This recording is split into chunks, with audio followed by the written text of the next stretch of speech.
Mon plan d'action pour ne pas mettre ta famille en danger quand tu es infirmière et que tu veux te reconvertir.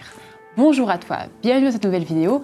Aujourd'hui, je vais parler de ce sujet de la famille et de comment ne pas mettre sa famille en danger quand on a des projets de reconversion et qu'on va changer et qu'on sait que sa famille va sûrement en pâtir et qu'il y aura du changement. Comment faire? Si tu ne me connais pas encore, je suis Charlotte, je suis la fondatrice de Charlotte K. J'aide les infirmières et infirmiers à évoluer au sein de leur métier ou se reconvertir. Sur cette chaîne, on parle donc d'évolution de carrière en tant qu'infirmière, de reconversion, que ce soit dans le monde du soin ou complètement en dehors du monde du soin, et on parle également de bien-être au travail. Et c'est ce qu'on va aborder également dans cette vidéo de bien-être familial également, puisqu'il faut prendre ça en compte aussi.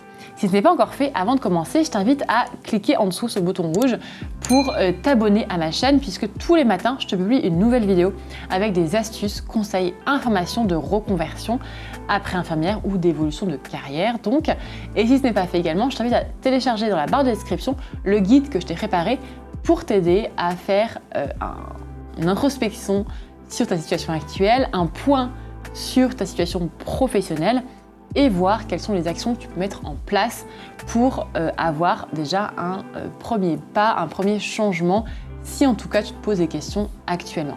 Du coup, aujourd'hui, on va voir la question de la famille, de comment ne pas mettre ma famille en danger si j'ai des projets de reconversion professionnelle ou de changement, d'évolution en tout cas professionnelle. Pour ça, j'aimerais te partager trois points particuliers sur lesquels il va falloir que tu fasses attention et que tu travailles un petit peu si là tu as des projets de reconversion, des changements en tête. La première que je vais te partager, c'est de te poser la question de quoi est-ce que ma famille a besoin et d'en parler ensemble. De parler en famille, d'abord en couple, puis avec les enfants, si tu en as, de quoi est-ce qu'on a besoin, qu'est-ce qui est important pour nous. Donc c'est vraiment tous ensemble d'en parler. Donc déjà, évidemment, c'est de toi avec toi-même.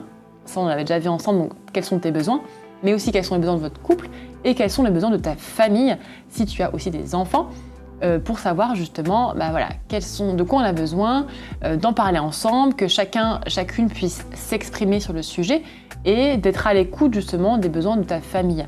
Si tu n'es pas vraiment à l'écoute de tes besoins, ça se trouve, tu vas faire des choix qui ne seront pas en fait au regard des besoins de la famille. Et pour ça, c'est dommage dans ces cas-là. Parfois, on a l'impression que si je fais ce choix-là, je serai plus présente pour mes enfants et dans ces cas-là, ils vont me détester. Alors que ça se trouve que quand tu vas annoncer ça à tes ados, ils vont dire « mais super, franchement, vis ta vie, tant mieux ». Et ça, c'est déjà arrivé, j'ai déjà vécu avec des infirmières que j'accompagnais. Donc c'est assez rigolo de voir les réactions, que ce soit du conjoint ou des enfants, parce que parfois, c'est pas tellement ce qu'on imagine. Donc ça vaut vraiment le coup d'en parler, de les laisser aussi, eux, réfléchir à leurs propres besoins, parce que peut-être que là, maintenant, ils vont avoir des réactions à chaud, mais qu'en fait, ils vont avoir besoin de réflexion pour réfléchir à leurs besoins, tout comme toi, tu mets du temps à réfléchir sur tes besoins à toi, et eux aussi, ils vont peut-être avoir une réaction que tu vas pas aimer, mais après, en revenant sur le sujet, ce sera différent. Donc, laisse-leur le temps aussi de pouvoir s'exprimer, de pouvoir réfléchir, évidemment, sur est-ce que ça va changer si, par exemple, une semaine par mois, je suis à Paris et je ne suis plus chez vous, je ne suis plus à la maison en tout cas, est-ce que ça vous dérange? Peut-être que tu auras des premières réactions à chaud, mais qu'à froid, en fait, ils auront des réactions différentes. Donc vraiment, échanger en famille, échanger sur vos besoins et laisse le temps aussi parfois à chacun et à chacune de digérer un petit peu tout ça si tu as des choses à leur proposer ou des nouvelles à leur annoncer. Ensuite, deuxième point que j'ai envie de te partager pour ne pas mettre ta famille en danger, ça va être de fixer des limites. Donc fixer des limites ensemble déjà et fixer des limites aussi toi-même pour justement te dire qu'à partir de là, à partir de telle limite franchie, là, je risque de mettre ma famille en danger. Par exemple, si par exemple tu reprends les études et tu sais que ça va être très intense et que tu vas avoir des parcelles en plus ou autre, ça va être de te dire qu'il faut au moins un week-end par mois où je suis 100% disponible pour ma famille, par exemple. Et une fois que cette limite est posée, tu pourras justement pendant les 2 prochaines années qu'il y aura, qui seront un peu plus intenses, te dire tant que j'ai ce week-end par mois, c'est ok pour nous parce qu'on l'a posé ensemble et qu'on sait qu'on a besoin au moins de ça. Donc il ne faut pas que je franchisse la limite et le reste c'est ok. Donc il y a plein de limites à poser, ça peut être niveau pro, niveau perso, mais fixe les limites. Déjà, toi-même, réfléchis-y, puis expose-le à ta famille et, comme je disais tout à l'heure, écoute vraiment leur retour avec parfois un premier regard, puis un deuxième regard, parce qu'eux aussi ont besoin de temps pour digérer et exprimer certaines choses. Et ensuite, troisième point que j'ai envie de te partager, ça va être de réévaluer ses limites régulièrement. Peut-être que justement là, tu vas poser des limites, vous allez échanger ensemble, mais que 3-4 mois après avoir commencé votre nouvelle vie, votre nouvelle organisation, il va falloir réévaluer tout ça parce que, par exemple, on va se dire un week-end par mois c'était suffisant, si je reprends mon exemple, mais qu'en fait on se rend compte que non, c'est pas suffisant, il faut au moins 2 week-ends par mois où tu es là à fond parce que sinon ça va être trop lourd en termes d'organisation, en termes de rythme aussi, et du coup, il faut que tu te dises que régulièrement, il faudra que tu réévalues votre équilibre familial.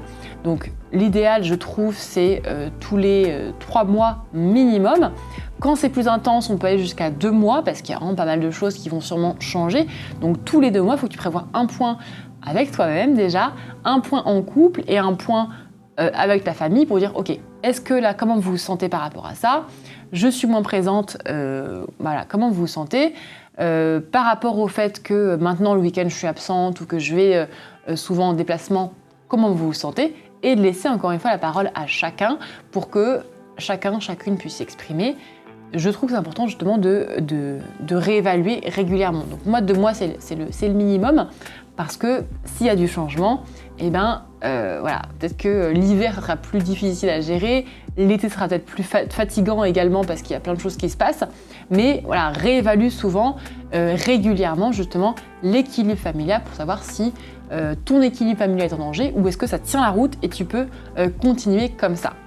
Je suis hyper curieuse d'avoir vos retours en commentaire sur l'équilibre familial lors d'une reconversion. Je pense que je ne suis pas la seule, donc on peut continuer ensemble la discussion.